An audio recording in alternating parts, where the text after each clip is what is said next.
Welcome to the Trade Show podcast, the home for conversations with global leaders in the trade show and events business. Our show will bring you face to face with experts who speak about the possibilities and trajectories of this $50 billion industry. I'm your host Shubhanjan Sarkar, founder of Pitchlink, the next generation visitor engagement platform where our mission is to make conversion easy.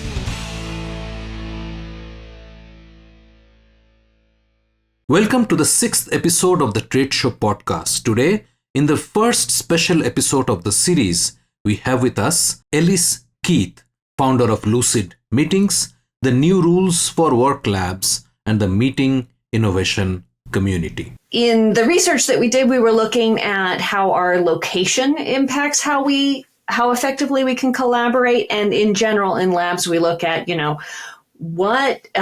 given that we've got distributed work, given that we've got the rise of AI, given that we've got all kinds of new expectations about what it means to do knowledge work together, what needs to shift in the way that we assemble teams, drive business forward, and in general, make work beautifully regenerative and worth engaging in beyond the fact that we all like to eat. Elise Keith, founder of Lucid Meetings, the new rules for work labs, and the meeting innovation community, elevates meetings, decision-making, and team collaboration. With 20 plus years dedicated to merging research with practice, Elise is the author of Where the Action Is, the meetings that make or break your organization, and a frequent media guest and speaker. Renowned for making collaboration productive and enjoyable, clients describe her work as deep, golden, and surprisingly fun. Now, on to this truly insightful episode with Elise Keith. Elise, welcome to the Trade Show podcast. I am excited to have this special conversation with you with respect to the research that you have been doing around work. So before we actually start talking about the research itself, tell a bit about what you are doing at New Rules for Work Labs and how it sort of connects back to what all of us are doing. Right on. Well, thank you for asking and for giving me this opportunity to share some of what we've learned.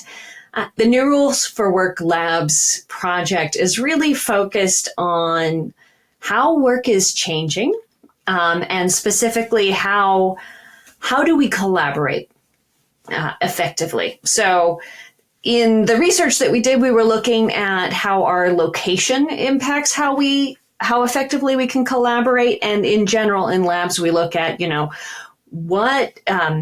that we've got distributed work, given that we've got the rise of AI, given that we've got all kinds of new expectations about what it means to do knowledge work together, what needs to shift in the way that we assemble teams, drive business forward, and in general, make work beautifully regenerative and worth engaging in beyond the fact that we all like to eat. So, right, and this is about doing research or imagining the new work.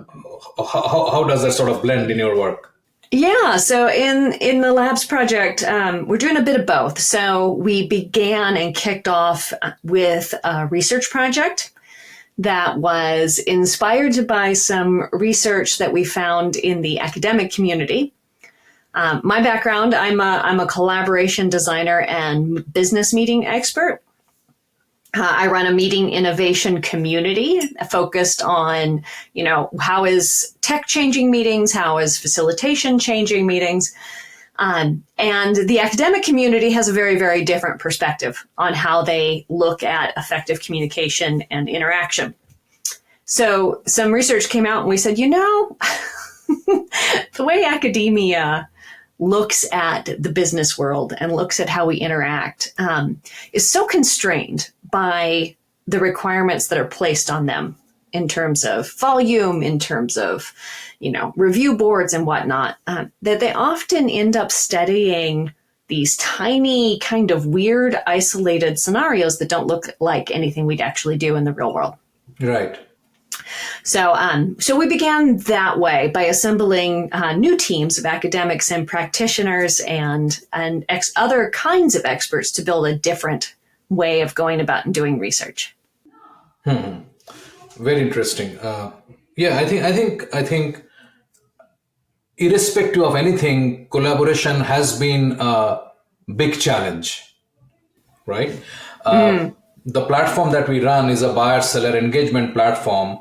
And forget about collaborating with the buyer. The fact that a marketing and a sales department can't collaborate in most organizations is something Right. which has been baffling people for decades, right? So I totally see where this is coming from.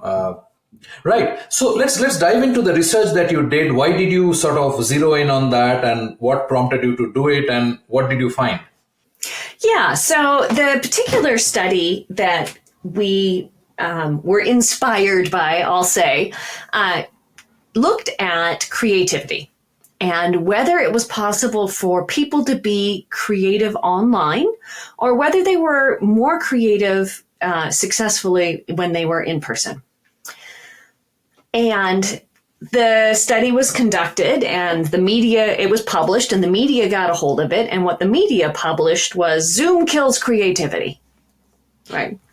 So if you're running events and trade shows or anything like that, and you want them to inspire action and, new business and all of the wonderful things that we gather for, that was pretty darn alarming. If you do it online, it's going to die.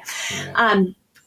But when we looked at the study itself, what we found was that the way in which they measured creativity wasn't the way that we would measure creativity. They were explicitly counting the number of ideas students came up with in a 5-minute span. And then the way they invited that creativity was really boring. They just said, hey, everybody, you've got 5 minutes, come up with as many creative uses for a Frisbee as you can, go. Which is not the kind of creativity we're looking for in a business setting. Right. Right? Mm-hmm. So as a meeting facilitator and designer and whatnot, I would never invite people to become creative in that way. Neither would any of my colleagues across the industry. So we decided, well, maybe Zoom kills creativity, but it's not clear from that design because that design sure kills creativity. So let's put together another experiment and see if we do things in the way that a really well-designed gathering would. What happens when we get people together in person, in hybrid settings, or online? Right. And what did you find? Well, we found a number of things that really quite surprised us. First of all, it was much, much harder to do recruiting than we would like. And that was a surprise. So, maybe before I share what we found, I should share a little bit about what we expected. Sure. Of course. We kind of expected that the researchers were probably right? Mm-hmm. That getting people back together in person really was truly better. Yeah. Especially coming off of COVID when we were all so starved for being around other people. We're like, we're going to run this and we will probably just end up validating all of their expectations. We also expected to see a whole lot of creative variety. We expected international groups would come up with entirely different kinds of ideas and solutions than teams of people working domestically who'd been working together forever, right? So we had a couple of pretty strong expectations, but we pulled together the experiment, recruited facilitators, and hosted a whole bunch of different workshops. We ended up scheduling 30 90-minute workshops altogether. And then one of the first things we found was that we had to cancel 4 of them because we couldn't get anybody to show up. And the ones we had to cancel were all in person. Okay, that's interesting. Well, it is. Because even if we are excited about in-person events, if you can't get the bodies in the room, you can't achieve your goals. True. Right. So now these were shorter events, and a couple hours, not a couple of days. But we had the same experience when we tried to run a conference last year, and we had an online ticket, a hybrid online ticket, and then we had an in-the-room ticket, and we ended up having to cancel our in-the-room event because we couldn't get enough volume to warrant the cost. So that was an interesting and surprising finding. Can I just interrupt you for a moment? So what kind of target audience were you trying to get into these meetings, especially in the room? So I just want to understand whether it's the demographics which was actually impacting the choice of coming versus not coming. Yeah, we were looking for team leaders, basically. Okay. So we're looking for business. It was a business buy. And it was a business buy targeted at people who were operating at the division to senior management level. Right. So the conference was all about how do we adapt teamwork given the rise of AI and all of the things that were happening at the time. Got it. Yeah. Yeah. So the kind of thing that would have fit within a business ticket. Right. In terms of procurement most of the time. And we had great tacos. It was the best tacos of my life at an event. And we still couldn't get enough people. So tacos aside, that was one of our findings. Another thing that we found, so we expected, even if we, for the ones that we did have, that the people who were in person were going to have a better experience and come out with more creative ideas. We took all kinds of measurements. We measured demographics and age and whether the group knew each other and whether they had any expertise in the topic we were talking about, all kinds of things.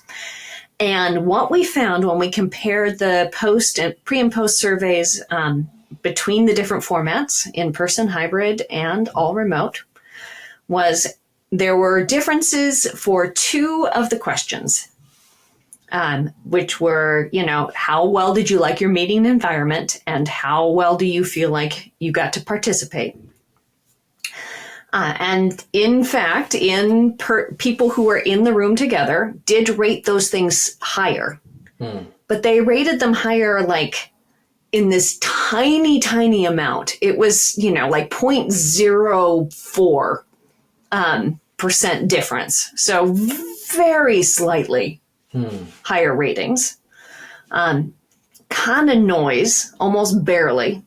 And there were no meaningful differences across any of the other questions. Yeah. So obviously now this whole thing is happening virtually.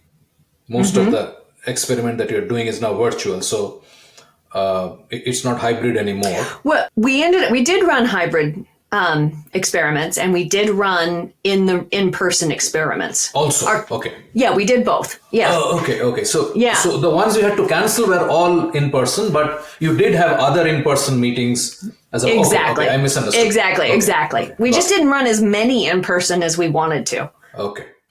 So was there any difference in the way people collaborated in person versus virtual? There were differences in terms of, where they stood, and some of the things that folks who do conversation analysis, so that when they look at the videos and they break everything down and they code it, there'll be some small differences that they can find there. But those differences weren't strong enough to have them rate the experience better in any of the different settings. Got it. Which I was really surprised by, because some of our in-person gatherings, you could hear the room laugh, you could watch them get snacks. They had fun stickers. I expected them to be rated much more positively than the online experiences, which are, Zoom breakout rooms and things, right? But they weren't. It's time for a short break. Stay with us. After the break, I think our expectations have shifted. And I think I hadn't appropriately appreciated how much folks enjoy getting to gather and do something kind of fun and interesting that's also convenient. Right? And so online you had come to our experiment. It was kind of a fun experiment. They got to brainstorm and, draw and, make things up. And then they took some surveys. And it was easy because they just did it from wherever they already were. you are listening to a Bizcast audio original. Podcasting is one of the fastest growing content marketing avenues today. We can help you exploit this largely untapped marketing opportunity. We can craft your audio strategy and leverage the wide reach and easy streaming capability that smartphone penetration provides. It is powerful and personal. Talk to us to find out how podcasting can help you build your brand and reach out to target audiences. Welcome back. I'm Shubhanjan Sarkar, your host for the Trade Show podcast and founder of PitchLink, the visitor engagement platform. Let's dive right back into the episode. So the question that comes to my mind is whether our ability to adapt to a virtual and map our expectation from a virtual vis-a-vis a physical has actually matured significantly because of COVID. That's one question that comes to my mind, right? So that's one. The other thing is it a possibility that when we are in a group face to face, the influence of what the others are rating and what the others are telling is much higher than when I'm in a Zoom breakout room, and thereby I'm possibly downplaying what I'm feeling when I'm in person vis-a-vis when I'm in a virtual. I mean, would you have some sense of either of these two? Well, so I think on the first one, absolutely, right? I think our expectations have shifted. And I think I hadn't appropriately appreciated how much folks enjoy getting to gather and do something kind of fun and interesting that's also convenient. Right. And so online you had come to our experiment. It was kind of a fun experiment. They got to brainstorm and, draw and, make things up. And then they took some surveys. And it was easy because they just did it from wherever they already were. In both settings, the entire group can see everybody taking the survey together. So we had them in Zoom. They were all on gallery view, and they could just see that everybody was typing. And the same thing in the room. They were all on their phones. So I don't believe that social pressure to rate things one way or the other, given that they were private, anonymized surveys that they were doing digitally. Yeah. So to get a little more idea, so do you see? Of course, your focus was creativity. Focus was not collaboration. Focus was not teamwork per se. It is about, are you creative in person more than virtually? So I guess that was the core of the research. But from the other work that you are doing, do you see any difference? Because there is this whole work from home and back to office debate going on, right? Yeah. So which is sort of connected to what we are doing here, right? So should we let them continue from home or should we get them back because we are actually losing out on productivity? And when I say productivity, it includes the creativity and includes what you can do together as a team, right? So do you have any visibility on that? Absolutely. And there are some great people to follow if that is, if you're still facing that return to office kind of question, who have some really fabulous insights on this. But that was certainly one of the motivations in us tackling this survey, right? Because you get Stanford and Columbia coming out and saying Zoom kills creativity. Well, isn't that a wonderful thing for any executive who wants to mandate that everybody come back into the office? Absolutely. Look, science says, So something that we found in our experiment that also aligns with some of the more advanced workplace research was that intentionality mattered most. Right. And by that, what I mean is that we haven't really talked about the creativity that we saw across the different events, different scenarios.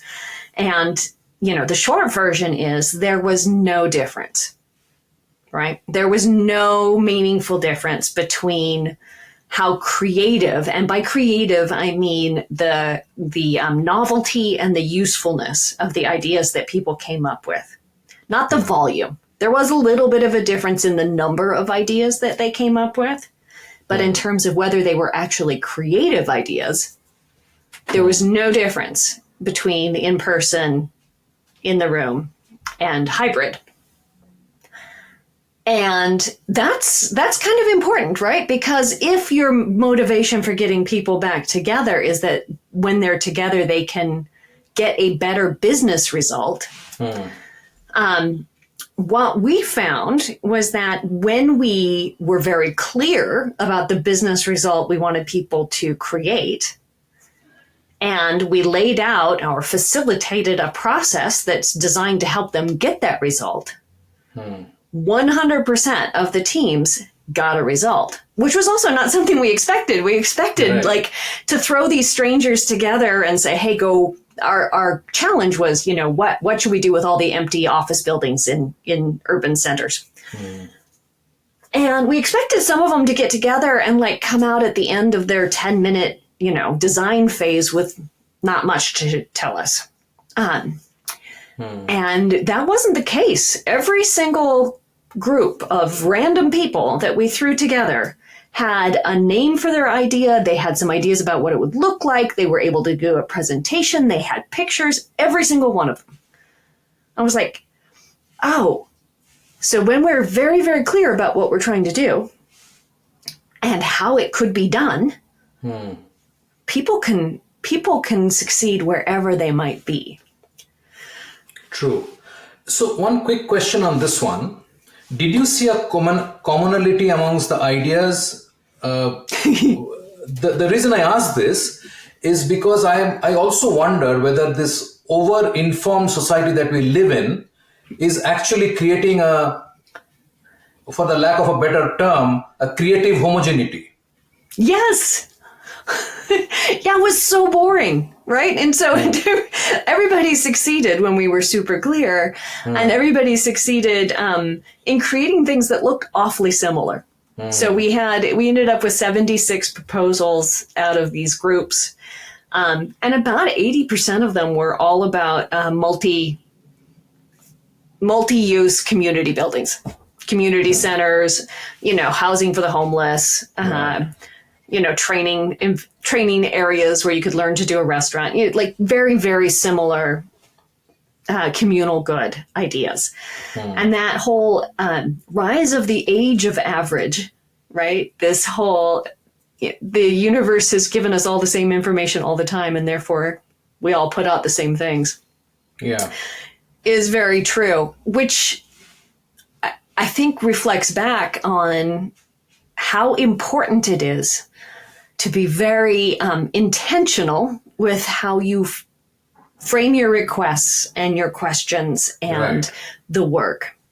Yes, I totally agree, because again, just to draw a parallel from the space that I work in, we are discussing quite often these days that how the KPIs used to measure output of sales professionals are actually completely useless. Yeah. So as a leader, if you're setting up these KPIs as your markers, you are literally setting up your team to fail. Right. And that's not what an individual salesperson on the ground can actually change, because then he has to get paid, he has a family to feed, and he'll say, okay, if I have to make calls, I'll make calls. If I have to knock doors, I'll knock doors, because that's what I'm getting paid for, right? We are not getting paid for results. Yeah. We are getting paid for activity. Anyway, I'm just saying that I totally see, and this is like most things, I mean, your point of being intentional about the process and clarity of output. I think a Mhm. lot of systemic problems that we see is because of the failure of the leadership to to to be in touch with reality. I hear you. I hear you. Right. So, you had asked about like what are the implications here for like the whether we should bring people back together in the office and whatnot.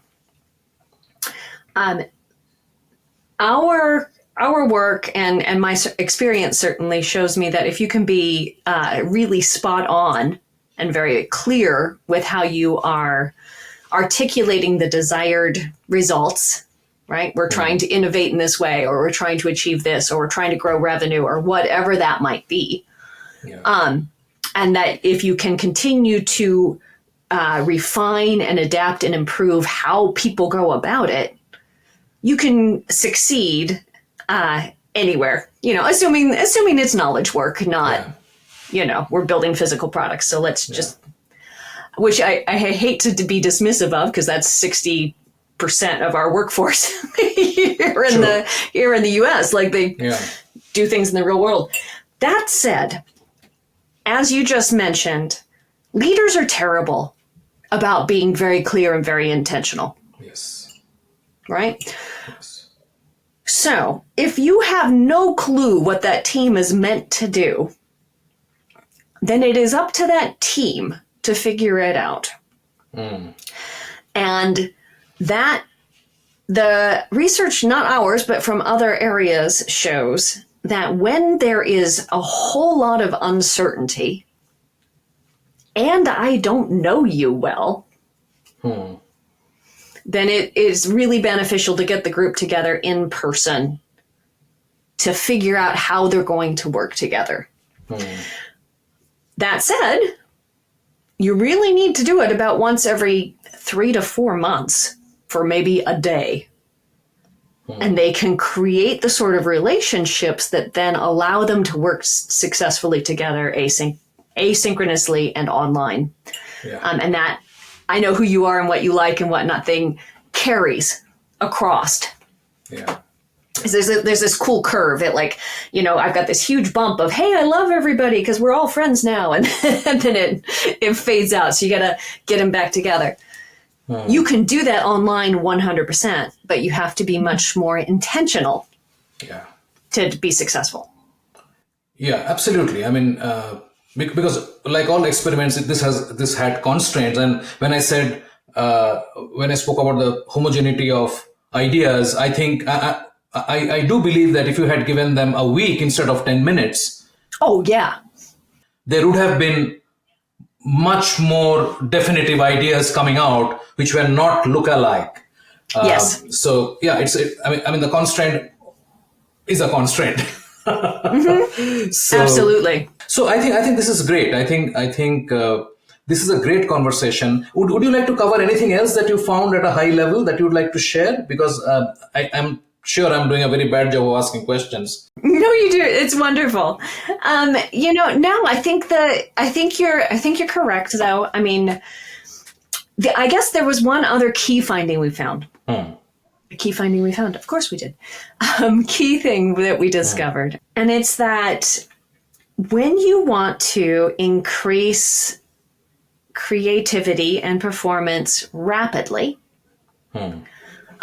there is this sort of underlying belief that, we'll get the best ideas when we get the most diverse set of perspectives in the room, right? Like, wouldn't it be great if we get people who are from all kinds of different industries and ages and races and all of these things, and then we'll get the most creative ideas. What we found in practice was that we got better creativity, more novelty, when the small team that was put together had a similar perspective. And here's why. You focus on trade shows and sales. I focus on business meetings and teams and collaboration. For you and I to work together and find a creative solution to something, we have to spend some amount of time sort of trying to figure out, what do you know? What do I know? Do we use the words the same way? Right? Whereas if we were both part of the same industry and focused on the same things, we assume all of that and we start from there and then we go up in terms of our creativity. So I think the implication in terms of unleashing diverse perspectives might be to do multiple rounds. So on the first round, get together people who already have a shared base, right? And use those common experiences to get really great creative ideas. And then with those first draft creative ideas out there, mix it up. Right? Bring the rich perspectives from other groups. So if I were going to apply that to like planning a trade show, for example, I might have all of the salespeople talk about what they wanted it to be, and all of the speakers talk about what they wanted it to be, and all the vendors, right? And then get them to talk to each other. So the groups need to find their common base before they can start accepting ideas which are alien, so to say, Yes. or outside their zone of expertise. Right.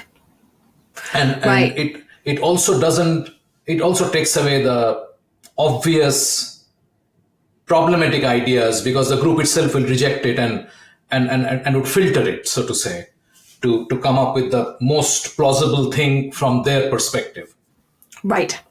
Yeah. Right. I think it makes complete sense. Well, and that's exactly what we saw, right? So if you get a group of 3 and they're an international group with all kinds of different experiences, this person's really cool, weird, out there idea was, people over here would say, oh, well, that's fascinating, but we could also do housing. And everybody's like, yeah, I guess housing's fine. And it became exactly what you were talking about before, right? Yeah. That internet law of averages, because we just kind of go to the whatever's safest. Yeah. PitchLink makes buying easy by enabling high-quality engagement between buyers and sellers. Through its presentation and discussion modules, sellers create customized sales narratives using sales collaterals and personal videos, and reach out to prospects through a non-intrusive, buyer-qualified engagement process. PitchLink requires no installation or download, contains and manages the entire repository of sales collaterals and buyer-seller conversations. Talk to us to know more about how you can engage with customers without interruption. Connect with us on LinkedIn or visit tradeshowengage.com. That is tradeshowengage.com. Great. Elise, this was wonderful. Thank you for coming and speaking with me. Oh, thank you for inviting me. This is, absolutely. I mean, I think, this is in a way, for me, it is a way to slightly push ideas and agendas into the comfort zone of people who I talk to normally. Yeah. Right? So this is exactly what I was trying to do when I saw about your research and I reached out and I wanted to talk about it. Because this is not something I'll do if I'm talking to a veteran trade show professional. We have too many other things to talk about. Mm-hmm. So it's like, we can keep this aside. I mean, we have this burning ROI issue that we need to talk about, burning training issue that we need to talk about, and so on. I mean, where is the space for creativity and collaboration and hybrid and non-hybrid? Right. All of the things that apply to all of the people trying to run trade shows and then impact what all your attendees expect when they show up. Yes. Yeah. Yes. Thank you so much. And I'll be in touch and we will talk more. I'm very interested in what you work with, new rules of work, because work itself is going through significant change in definition, and there is so much to talk about there. I agree. Thank you for having me, and I hope this all goes well for you. We have a fantastic lineup over the next couple of episodes featuring great conversations on engaging your booth visitors and maximizing your ROI from your trade show investments. Subscribe in your favorite podcast app so you do not miss a single episode. Thanks for listening. Thank you for being with us today on the Trade Show Podcast, the podcast of record for the trade show and events industry. Here we talk to movers and shakers of the $50 billion trade show industry and identify ideas, challenges, tactics and strategies to leverage the first-party intent inherent in the trade show business. We hope this conversation helped inform and motivate as we all navigate a rapidly changing business environment. For us, these are enlightening conversations enriched with knowledge and expertise.